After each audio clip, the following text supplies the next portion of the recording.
اسلام کے آغاز میں جب مکہ کی گلیاں امید سے زیادہ خوف اور مخالفت سے بھری ہوئی تھیں، جب لوگ حق کو سننے کے بجائے رسول صلی اللہ علیہ وسلم کا مذاق بناتے تھے، ہم نہیں مانتے کہ آپ اللہ کے رسول ہیں، یہ سب باتیں محض کہانیاں ہیں۔ انہی دنوں قریش نے ایک ایسا مطالبہ کیا کہ اگر آپ سنیں گے تو یقیناً حیران رہ جائیں گے، اور پھر جو ہوا وہ تاریخ کا سب سے حیرت انگیز لمحہ تھا۔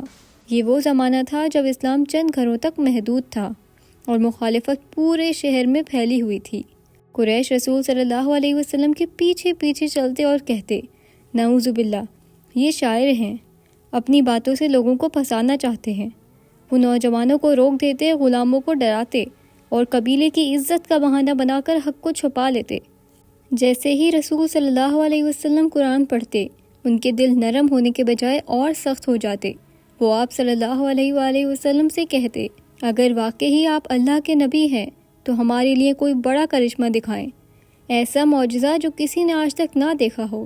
ان کے دل میں ایمان کی تلاش نہیں تھی، بس ایک بہانہ چاہیے تھا کہ بعد میں کہہ سکیں، ہم نے تو چیلنج دیا تھا، معجزہ نہیں ہوا۔ ایک رات قریش جمع ہوئے اور طنزیہ انداز میں بولے، اگر آپ سچے ہو تو چاند کو 2 ٹکڑوں میں بانٹ کر دکھاؤ۔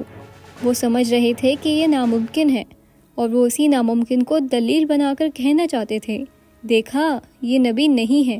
لیکن حقیقت ان کے گمان سے بھی زیادہ حیران کرنے والی تھی۔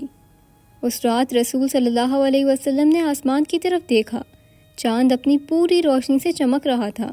پھر آپ صلی اللہ علیہ وسلم نے انگلی سے اشارہ فرمایا اور اللہ کے حکم سے چاند 2 حصوں میں بٹ گیا، ایک حصہ پہاڑ ہیرا کے دائیں جانب اور دوسرا بائیں جانب۔ لوگوں کے چہرے سفید پڑ گئے، آنکھیں پھٹی کی پھٹی رہ گئیں، کچھ کپکپا گئے، کچھ پیچھے ہٹ گئے۔ قریشی سردار گھبراہٹ چھپاتے ہوئے بولے، یہ جادو ہے، بس ایک جادو۔ ایک اور بولا، محمد صلی اللہ علیہ وسلم نے نعوذ باللہ ہم پر جادو کر دیا ہے۔ لیکن پھر کسی نے کہا، اگر یہ جادو ہے تو باہر کے لوگوں نے بھی تو دیکھا ہوگا، کل قافلے آئیں گے، ان سے پوچھ لینا۔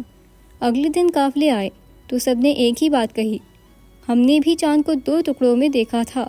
یہ سن کر بھی ان کے دل نہ بدلے۔ قریش کے لوگ تکبر سے کہنے لگے، نہیں، ہم نہیں مانیں گے۔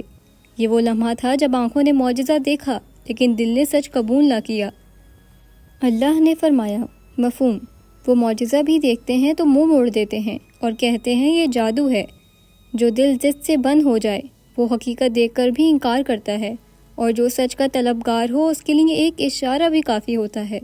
اگر آپ کو یہ ویڈیو اچھی لگی ہو تو اس کو لائک ضرور کریے گا، چینل کو سبسکرائب کر کے کامنٹ بھی ضرور کریے گا۔